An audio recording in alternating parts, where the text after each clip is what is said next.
ঈদের ছুটিতে পর্যটন কেন্দ্রগুলোতে মানুষের ঢল। নড়িয়ায় সংঘর্ষ, বোমা বিস্ফোরণ, আহত 5, আটক 10।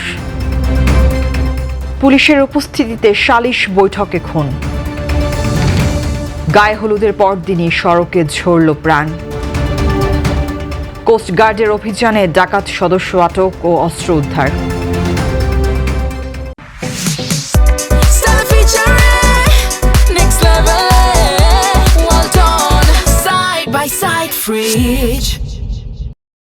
আমন্ত্রণ জানাচ্ছি বাংলাদেশ প্রতিদিনই সারা দেশের সব খবরে। এতক্ষণ শুনছিলেন সংবাদ শিরোনাম, এবারে বিস্তারিত। বগুড়া, কুয়াকাটা, খাগড়াছড়ি ও সুন্দরবনে ঈদের ছুটিতে পর্যটকদের উপচে পড়া ভিড় দেখা গেছে। বগুড়ার মমিন পার্ক, মহাস্থানগড়, সারিয়াকান্দি, কালীতলা, গোয়েনবাঁধ ও গ্রিন রিসোর্ট সহ শহরের আশপাশের বিনোদন কেন্দ্রগুলোতে পরিবার পরিজন নিয়ে লাখো মানুষ আনন্দ উপভোগ করছেন। মম ইনে উত্তরাঞ্চলের প্রথম কেবল কার চালু হয়, দর্শনার্থীদের বিশেষ আগ্রহ দেখা গেছে। সারিয়াকান্দিতে নদী তীরের নৌকা, নাগরদোলা ও খেলনার মাধ্যমে দর্শনার্থীরা সময় কাটাচ্ছেন। এদিকে পটুয়াখালীর কুয়াকাটায় সমুদ্র সৈকত ও দর্শনীয় স্থানগুলোতে সকাল থেকে হাজার হাজার পর্যটক উপচে পড়েছেন। পর্যটকরা বালুতে খেলা, ওয়াটার বাইক ও ঘোড়ায় চড়ে বেড়াতে পারছেন। সৈকতে ট্যুরিস্ট পুলিশের উপস্থিতি নিরাপত্তা নিশ্চিত করছে। অন্যদিকে খাগড়াছড়ির আলুটিলা রহস্যময় সুড়ঙ্গ, জেলা পরিষদ পার্ক, রিসাং ঝর্ণা, Tareng, Mayabini lake, Manikchhari DC park, Khagrachhari হয়ে সাজেক সহ বিভিন্ন কেন্দ্র পর্যটকদের সমাগম ঘটেছে ব্যাপক। এছাড়া সুন্দরবনের করমজল, হারবাড়িও, হিরন পয়েন্ট, নীলকমল, কটকা ও কচিখালী পর্যটন স্পটে দেশি বিদেশি পর্যটকদের ভিড় লক্ষ্য করা গেছে। বন বিভাগ পর্যটকদের জন্য কঠোর নিরাপত্তা ব্যবস্থা নিয়েছে এবং মৌসুমকে আকর্ষণীয় করে তুলেছে। সব মিলিয়ে ঈদের ছুটিতে এই 3টি কেন্দ্র পরিবার, বন্ধু, প্রিয়জনদের সঙ্গে আনন্দ উপভোগের মূল কেন্দ্র হিসেবে প্রাণবন্ত হয়ে উঠেছে।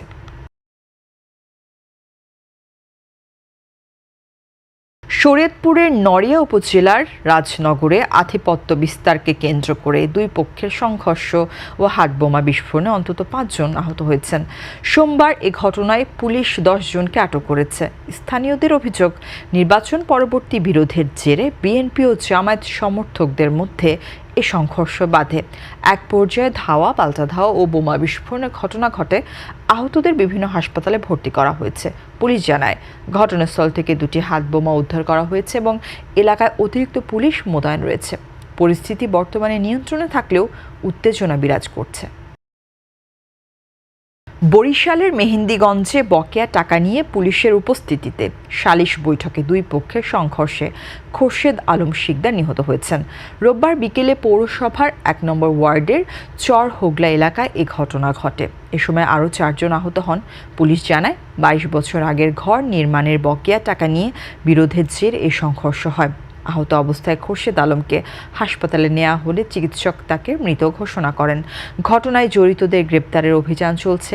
এদিকে ঘটনার পর সংশ্লিষ্ট ওয়ার্ড বিএনপির সাধারণ সম্পাদক জাহাঙ্গীর হোসেন হাওলাদারকে দল থেকে বহিষ্কার করা হয়েছে বলে জানিয়েছে স্থানীয় বিএনপি।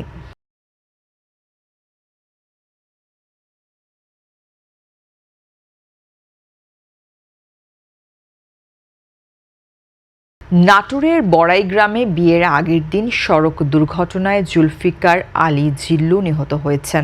রোববার সকালে নাটোর পাবনা মহাসড়কের গড়মাটি এলাকায় নিয়ন্ত্রণ হারিয়ে তার গাড়ি গাছের সঙ্গে ধাক্কা খেয়ে একটি ট্রাকে ঢুকে পড়ে।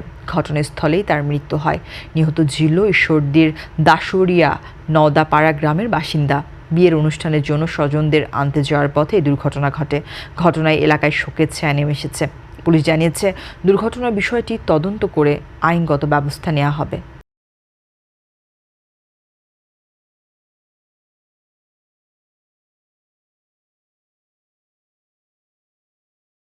বাগেরহাটের সুন্দরবনে অভিযান চালিয়ে কুখ্যাত ডাকাত ছোট সুমন বাহিনীর সদস্য ইয়াসিন শেখকে আটক করেছে মোংলা কোস্টগার্ড।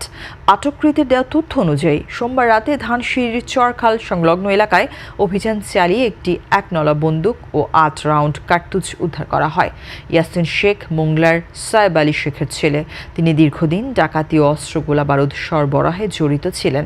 কোস্টগার্ড জানিয়েছে, ইয়াসিনের বিরুদ্ধে আইনানুগ ব্যবস্থা গ্রহণ করা হচ্ছে এবং সুন্দরবন দস্যুমুক্ত রাখতে অভিযান অব্যাহত থাকবে।